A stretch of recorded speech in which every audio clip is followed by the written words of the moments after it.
patterns, the GT or go-to pinfish. We're going to start with a Tiemco 811S number 2 hook, and we're tying with a 4-pound monofilament 4 thread. So go ahead and start your thread right at the middle of the hook and make about 10 turns right back so it hangs at the point of the hook. Anytime I'm tying with monofilament, I like to use a little dot of this crazy glue just on my thread wraps throughout the whole fly to keep it kind of locked down. So the first thing we're going to start with is this tan craft fur, and this makes the wiggle tail out the back of the fly. So what I like to do is cut 4 or 5 bunches of this craft fur.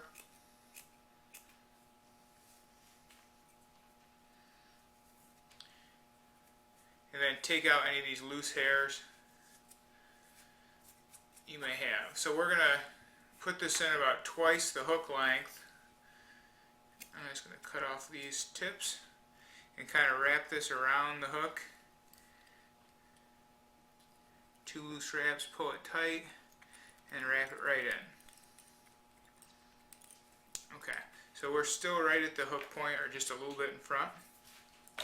And next I'm going to use some of this lavender DNA hollow fusion to make kind of that lateral line, that blue belly that pinfish have, kind of a blue-purple sheen to it. So I'm going to use my scissors and I'm going to pull out through this little cut I made in the package, probably 10 or 15 strands of this DNA. And what I like to do is take some of the tips and pull them so they're not quite so even, so I get a better taper and it doesn't look so manufactured here. And we're going to lay this in just shy of the tips of this craft fur. I'm going to lay it right on top and wrap this in with a few wraps.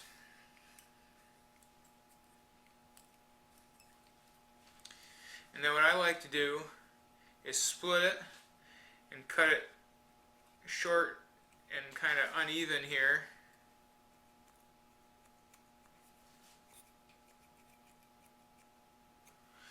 And then tuck them right underneath for the belly of the fly, right underneath the craft fur we tied in. Okay, so get it all pulled back. Put that in with a couple of wraps. A little dot of super glue to keep everything locked in place. Okay. Now, for the belly of the fly, we're going to use this white saltwater yak hair. And this stuff goes a long way. It's pretty coarse, so you don't really have to use that much of it. What I like to do is pull out a few strands of this, a little bunch, about that much. If you kind of twist it, you can get a better idea how much you got. And I lay it right down flat on my table, and what I do is I'll mix some of this angel hair with it. This is an Orvis blue pearl. It's a UV flash material, and I don't use that much, just a little clump of this, some loose fibers here, and I kind of lay it right on top, and then I'll cut the whole bunch in half and put the two piles together, and that'll kind of hold all that UV in the middle and blend it a little bit better throughout the yak hair. So I'm going to turn this over, and I'm going to lay this yak hair about half the distance of the length of the craft fur. So I'm going to put it in about right here. So what I like to do is split it and go around the hook and then lay it right in. Now when I make my wraps with this, I'm wrapping backwards over the monofilament at least 4 or 5 times to lock this in place. And I'm going to kind of, as I go, even out this yak hair and UV angel hair along the sides of my thread wrap so I don't have any gaps on the side of the fly.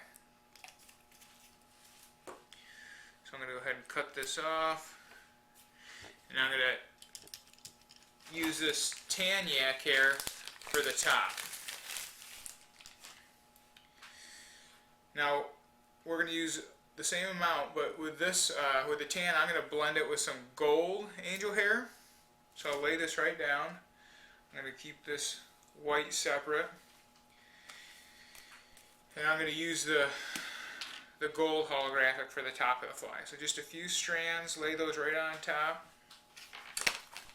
Cut your whole bunch in half just like we did with the white, and kind of mix those together. And it doesn't have to be completely even. I just try to get the majority of the fibers the same length, and then I'm just going to kind of pull out the middle to taper them. And I'll lay this right on top, just like we did even with the white, and tie it down, making my wraps behind the wrap before. 5 or 6 good wraps, and kind of work it down with your finger to cover the wraps that we made prior, so they're covered up with the yak hair. We don't want to have any gaps. Little dot of glue. Go ahead and cut it off, and put 1 or 2 wraps forward, advance your thread, and turn the vise right over. So this next bunch we put in will be a little bit shorter than the first bunch we put in. Go ahead and pull out a few fibers in the middle. Split your bunch, go right around the hook so we know it's even.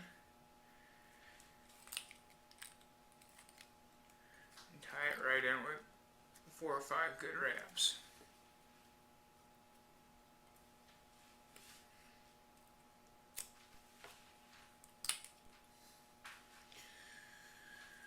Continue with the tan on top.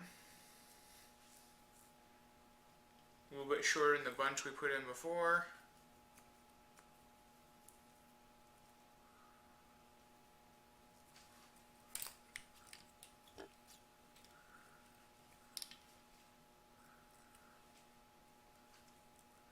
Even that up.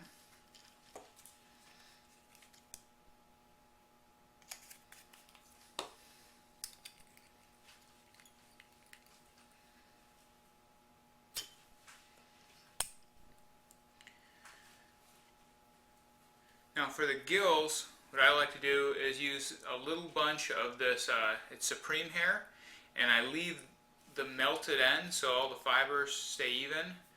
And I'm just going to tie in a little short clump of this, maybe 1/4 of an inch, on the bottom of the fly. Secure it down with 5 or 6 good wraps, and I'm going to fold it back over itself with 4 or 5 more wraps, and then cut it off the same length. And now put in a little throat or some gills. We'll put on 1 more bunch for the top. This will be the shortest bunch of all of them. We're going to double this back over on itself so we don't have any cut fibers in the eye of the hook. So what I like to do is cut this one pretty short, and then I'll kind of go in and taper it to a point like this, this direction. So when I fold this back, I can flatten it out. I get a nice even head.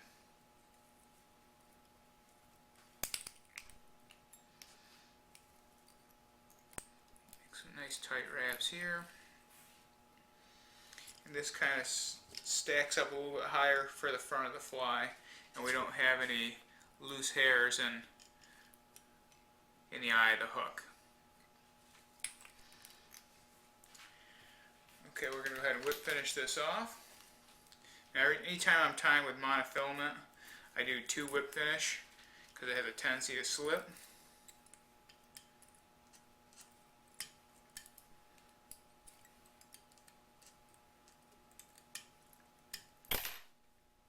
nice and tight. And then I'll put some of this Sally's hard as nails or nail hardener on the top to lock down all our thread wraps, our whip finish.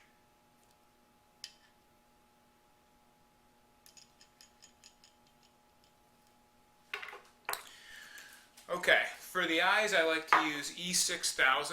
You can get this stuff at, you know, Walmart or Joann Fabrics or any one of those stores. It's a clear craft glue, but it's extremely tough, and I find it to be the best for putting on these eyes.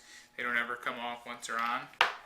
And what I like to do is I'll take some of these little eyes. These happen to be the Orbis Jurassic eyes. And I'll take 2 of these out of the package and kind of stick them to my fingers.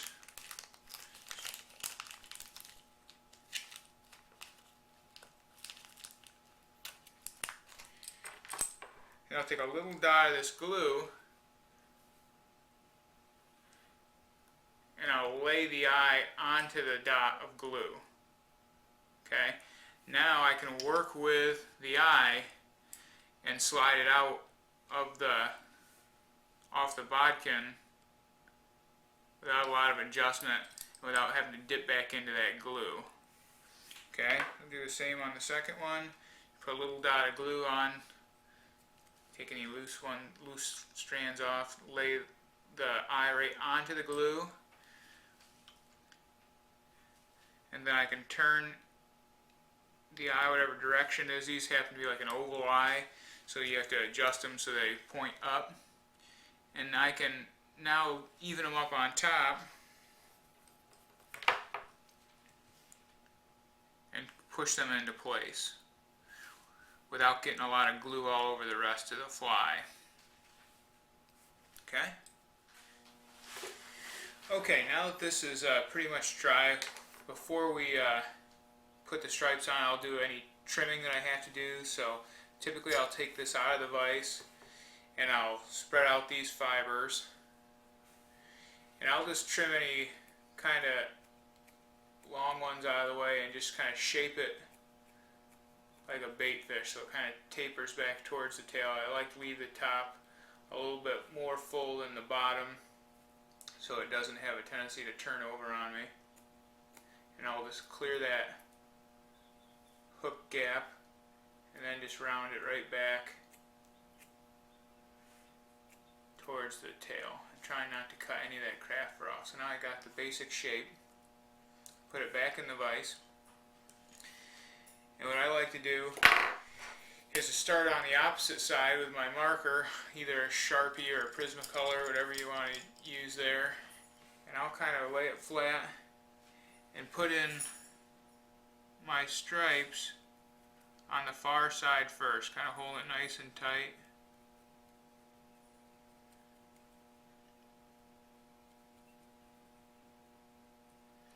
I like to do 4.